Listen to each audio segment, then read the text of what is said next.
tentang dugaan tindak pidana korupsi, kolusi nepotisme, dan dugaan tindak pidana pencucian uang keluarga Joko Widodo. OSISI RP juga menyebutkan bahwa Jokowi telah merusak lembaga pemilihan umum dan peradilan Indonesia yang menguntungkan ambisi politik putranya bernama Gibran Rakabuming Raka. Perilaku kekuasaan semacam ini patut diduga kuat telah dilakukan praktek KKN yang patut menjadi perhatian serius KPK dan lepas dari stigma bayang-bayang kekuasaan mantan Presiden Joko Widodo. Bahwa KPK bekerja bukan untuk kepentingan menyelamatkan uang negara, tetapi demi kepentingan menyelamatkan penguasa, mantan penguasa, dan bahkan oligarki di lingkaran kekuasaan. Pada tanggal 10 Januari 2022, dan laporan dugaan gratifikasi dan atau suap berupa penggunaan jet pribadi mewah oleh putranya yang bernama Kaisang. Jadi, KPK minta laporan seperti apa lagi, padahal sudah banyak yang melaporkan Joko Widodo dan keluarganya, khususnya kepada KPK. Mendesak KPK untuk segera memeriksa harta kekayaan Joko Widodo beserta kekayaan keluarganya, istrinya, anak-anaknya, menantunya, dan saudara-saudaranya dalam 10 tahun terakhir atas seluk-beluk dan asal-usul kekayaan Joko Widodo dan keluarganya yang sangat fantastis. Anggaran bansos itu dikorupsi. Yang korup pasti bukan penerima bansos. Pasti mereka yang mendistribusikan bansos itu. Kenapa? Karena kita menuntut Jokowi. Masalah usaha hari ini. Ada keberpihakan KPK. Sampai situ dengan kasus-kasus Jokowi gitu. Lagi-lagi, ini berita Pak Jokowi lagi.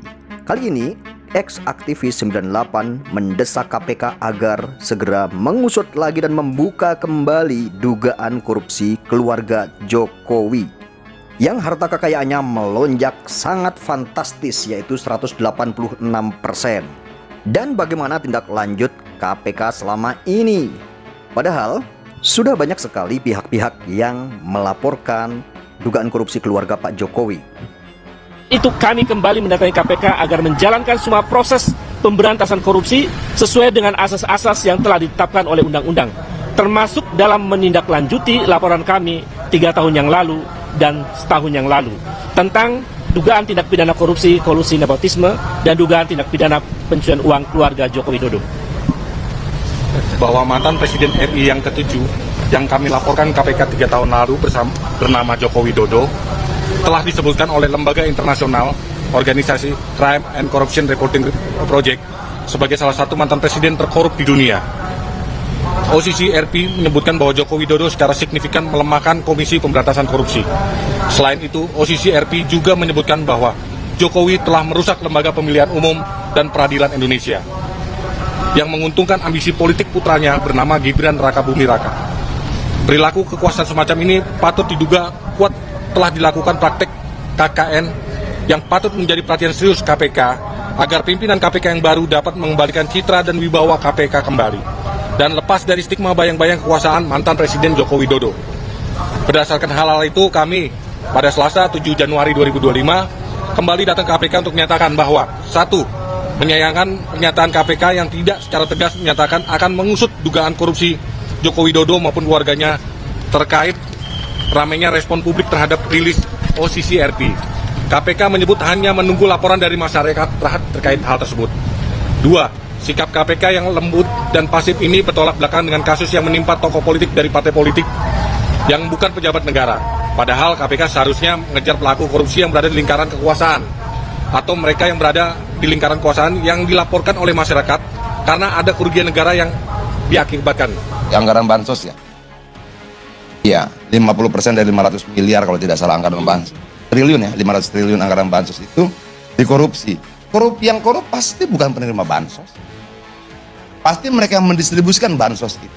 KPK yang bersikap pasif terhadap kasus dugaan korupsi Joko Widodo telah menguatkan asumsi yang kuat bahwa KPK bekerja untuk kepentingan menyelamatkan uang negara, bahwa KPK bekerja bukan untuk kepentingan menyelamatkan uang negara, tetapi demi kepentingan menyelamatkan penguasa, mantan penguasa, dan bahkan oligarki di lingkaran kekuasaan. 4. Belum adanya laporan masyarakat seperti yang diungkapkan KPK adalah tidak benar. Sebab kawan kami aktivis Nurani 98 tadi sudah disebutkan tahun 2022 dan 2023 yang 4 yang lalu telah pernah melaporkan dugaan KKN dan tindak pidana pencucian uang yang dilakukan oleh keluarga Joko Widodo ke KPK pada tanggal 10 Januari 2022 dan laporan dugaan gratifikasi dan atau suap berupa penggunaan jet pribadi mewah oleh putranya yang bernama Kaisang. Selain itu, ada juga laporan dari TPDI pada tanggal 23 Oktober 2024. Disebutkan pula bahwa dalam persidangan mantan Gubernur Maluku Utara juga muncul istilah blok Medan yang disinyalir terkait dengan keluarga Joko Widodo. Jadi, KPK minta laporan seperti apa lagi, padahal sudah banyak yang melaporkan Joko Widodo dan keluarganya, khususnya kepada KPK.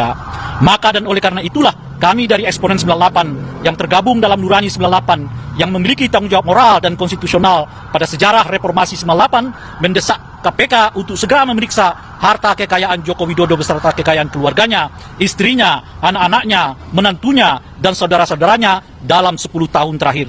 Sebab rilis OCCRP itu dengan tegas mensiratkan banyaknya warga negara Indonesia dan dunia yang memberi perhatian atas seluk-beluk dan asal-usul kekayaan Joko Widodo dan keluarganya yang sangat fantastis. Begitu juga dalam konteks gas. Yang korupsi pasti bukan warung.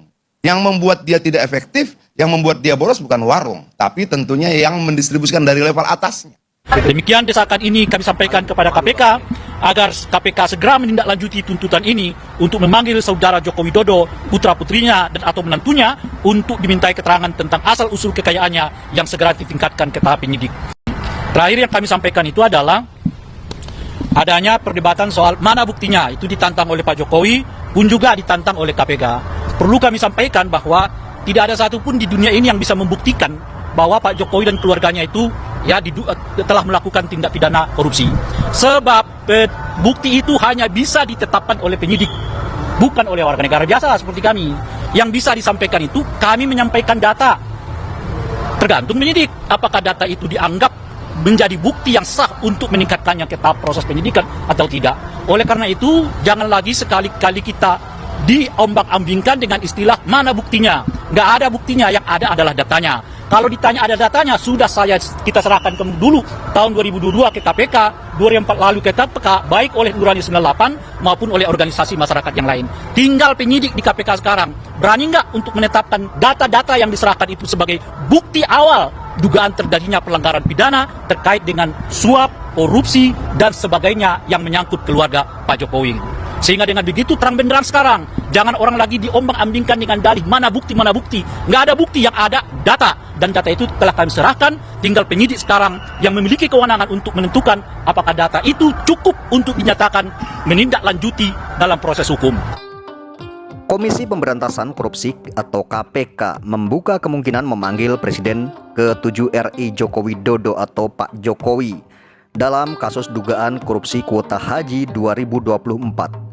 Dan masih banyak lagi dugaan-dugaan yang dituduhkan kepada Pak Jokowi. Salah satunya yaitu tadi ex-aktivis 98 yang sudah mengadukan juga ke KPK. Sebab kasus dugaan korupsi penyelenggaraan ibadah haji diduga terjadi pada masa akhir pemerintahan Jokowi. Nah, kasus ini berpusat pada penyelewengan kuota haji tambahan sebanyak 20.000 jamaah dengan estimasi kerugian negara lebih dari Rp 1 triliun. Nah, juru bicara KPK Budi Prasetyo menegaskan lembaga anti rasuah tidak akan tebang pilih dalam memanggil saksi-saksi untuk dimintai keterangannya. Pemanggilan saksi-saksi termasuk terhadap Jokowi atau Pak Joko Widodo ya, sepenuhnya bergantung pada kebutuhannya penyidik. KPK terbuka untuk memanggil siapa saja yang diduga mengetahui konstruksi perkara ini dan dapat membantu membuka serta membuat terang penanganan perkara ini, kata Budi di Gedung Merah Putih KPK, Jakarta, Senin 11 Agustus tahun 2025 ya teman-teman ya. Jadi memang banyak sekali ya yang masih menanyakan ya tentang hal ini. Kenapa kasus kuota haji ini juga ya, dugaan korupsi di haji ini juga kok belum ada tersangkanya hingga saat ini ya teman-teman ya.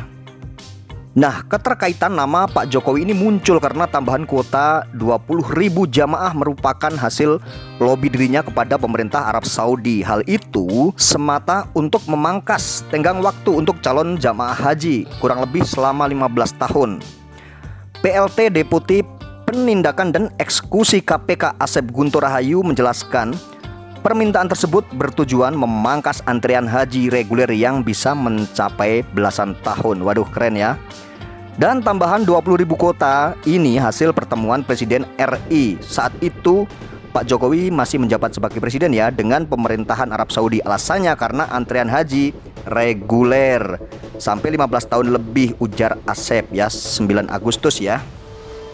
Namun dugaan korupsi terjadi karena pembagian kuota tambahan itu tidak sesuai ketentuan Undang-Undang Nomor 8 Tahun 2019 tentang penyelenggaraan ibadah haji dan umroh sesuai aturan.